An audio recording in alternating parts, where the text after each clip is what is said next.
पांडवों ने 36 वर्षों तक हस्तिनापुर पर राज किया। उसके पश्चात कई प्रकार की भयानक अपशकुन घटनाएं घटने लगी। भगवान कृष्ण को गांधारी के द्वारा और उनके पुत्र शांब को ऋषियों से मिले श्राप के कारण यदुवंशी आपस में लड़कर समाप्त हो गए। फिर बलराम ने समाधि धारण कर अपने प्राण त्याग दिए। उसके बाद एक शिकारी द्वारा चलाए गए बाण से श्री कृष्ण ने भी देह त्याग दी। उधर इस बात की सूचना जब पांडवों को मिली तो उन्होंने भी द्रौपदी सहित परलोक जाने का निश्चय किया और फिर सशरीर स्वर्ग की यात्रा के लिए प्रस्थान कर गए। लेकिन दर्शकों, क्या आप जानते हैं कि इस यात्रा में युधिष्ठिर को कई परीक्षाओं से होकर गुजरना पड़ा था? अगर नहीं तो इस कथा को अंत तक देखें। नमस्कार, द डिवाइन टेल्स पर आपका एक बार फिर स्वागत है। दर्शकों, आपको बता दूं कि स्वर्ग की यात्रा पर निकलने से पहले युधिष्ठिर ने युयुत्सु को बुलाकर उससे संपूर्ण राज्य की देखभाल का भार सौंप दिया और अभिमन्यु के पुत्र परीक्षित का राज्याभिषेक कर दिया। इसके बाद पांडवों व द्रौपदी ने साधुओं के वस्त्र धारण किए और स्वर्ग जाने के लिए निकल पड़े। परंतु हस्तिनापुर से निकलने के बाद रास्ते में पांडवों के साथ एक कुत्ता भी उनके पीछे पीछे चलने लगा। यह देख अर्जुन, भीम, नकुल और सहदेव को बड़ा ही आश्चर्य हुआ। तब युधिष्ठिर ने उन्हें बताया कि यह मेरा स्वामी भक्त कुत्ता है। फिर पांचों पांडव द्रौपदी सहित अनेक तीर्थों, नदियों व समुद्रों की यात्रा करते करते आगे बढ़ने लगे। फिर एक दिन वो सभी चलते चलते लाल सागर तक आ गए। परंतु अंतिम यात्रा के समय भी अर्जुन अपने गांडीव धनुष व अक्षय तरकशों के लोभ का त्याग नहीं कर पाए थे, जिस कारण लाल सागर के पास अग्निदेव प्रकट हुए और उन्होंने अर्जुन से गांडीव धनुष और अक्षय तरकशों का त्याग करने को कहा। तब अर्जुन को ना चाहते हुए भी इन दोनों का त्याग करना पड़ा। फिर पांडवों ने पृथ्वी की परिक्रमा पूरी करने की इच्छा से उत्तर दिशा की ओर यात्रा आरंभ की। इस तरह यात्रा करते करते पांडव हिमालय तक पहुंच गए, जहां उन्हें केदारनाथ में शिव के दर्शन हुए और उन्हें बंधु बांधवों की हत्या के पाप से मुक्ति मिली। फिर भगवान शिव ने उन्हें स्वर्ग का मार्ग बताया था। पांडव आगे बढ़े तो उन्हें बालू से भरा समुद्र दिखाई पड़ा। इसके बाद उन्होंने सुमेरु पर्वत के दर्शन किए। फिर वे सभी सशरीर स्वर्ग की ओर बढ़ने लगे।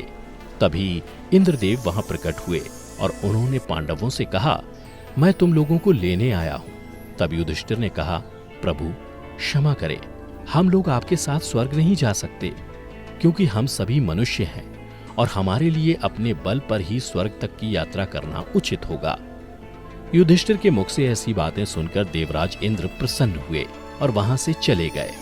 उसके बाद पांचों पांडव, द्रौपदी तथा वह कुत्ता तेजी से आगे बढ़ रहे थे।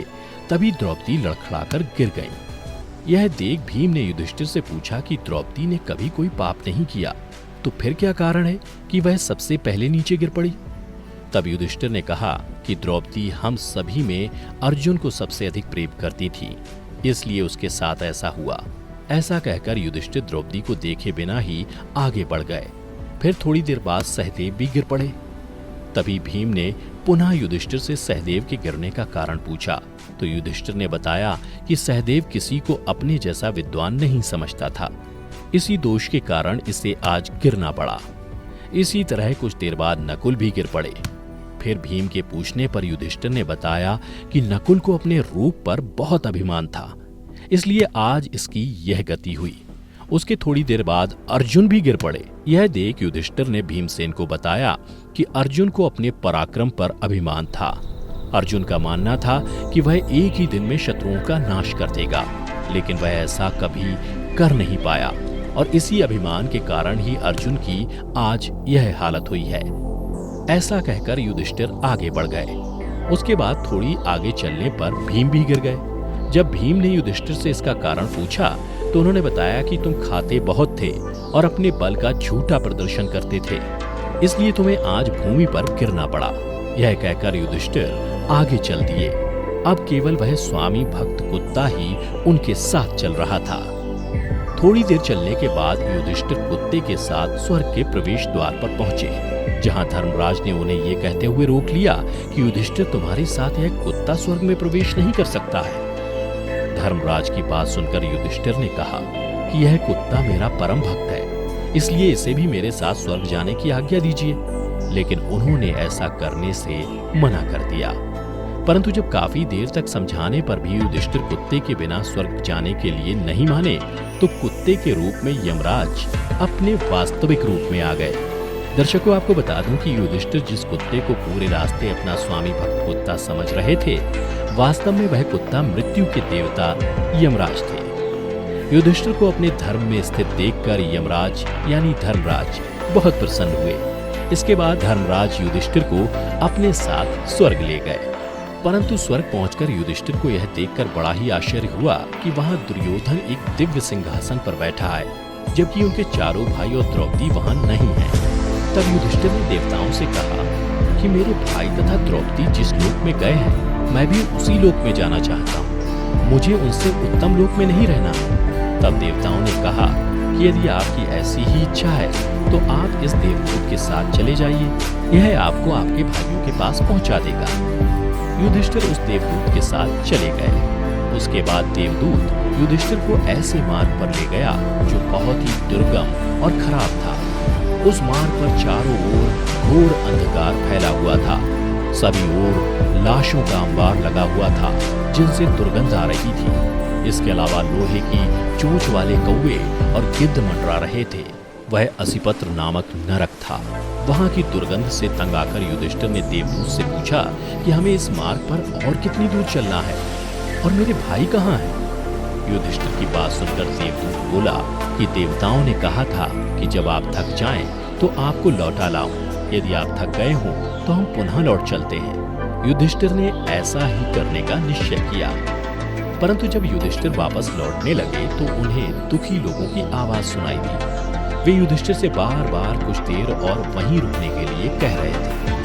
उन करुण आवाजों को सुनकर युधिष्ठिर ने जब उनसे उनका परिचय पूछा तो उन्होंने कर्ण, भीम, अर्जुन, नकुल, सहदेव व द्रौपदी के रूप में अपना परिचय दिया। तब युधिष्ठिर ने उस देवदूत से कहा कि तुम पुनः देवताओं के पास लौट जाओ। मेरे यहाँ रहने से यदि मेरे भाइयों को सुख मिलता है तो मैं इस दुर्गम स्थान पर ही रहूंगा। उसके बाद उस देवदूत ने ये बात जाकर देवराज इंद्र को बता दी। फिर कुछ क्षण पश्चात सभी देवता भी युधिष्ठिर के पास आ गए। देवताओं के आते ही वहां सुगंधित हवा चलने लगी। चारों ओर उजाला हो गया। यह देख युधिष्ठिर ने देवताओं से पूछा कि हे देवगण, मुझे पहले यह बताइए कि ये सब क्या है? तब देवराज इंद्र ने युधिष्ठिर को बताया कि तुमने अश्वत्थामा के मरने की बात कहकर छल से द्रोणाचार्य का वध करवाया था। इसी परिणाम स्वरूप तुम्हें भी छल से ही कुछ देर नरक के दर्शन करने पड़े। अब तुम मेरे साथ स्वर्ग चलो, वहां तुम्हारे भाई व अन्य वीर पहले ही पहुंच गए हैं।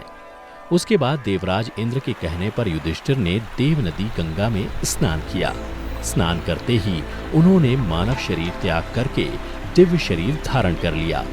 इसके बाद बहुत से महर्षि उनकी स्तुति करते हुए उन्हें उस स्थान पर ले गए जहां उनके चारों भाई आनंद पूर्वक विराजमान थे। फिर वहां युधिष्ठिर ने भगवान श्री कृष्ण के दर्शन किए। फिर उन्होंने देखा कि अर्जुन उनकी सेवा कर रहे थे। युधिष्ठिर को आया देख श्री कृष्ण व अर्जुन ने उनका स्वागत किया।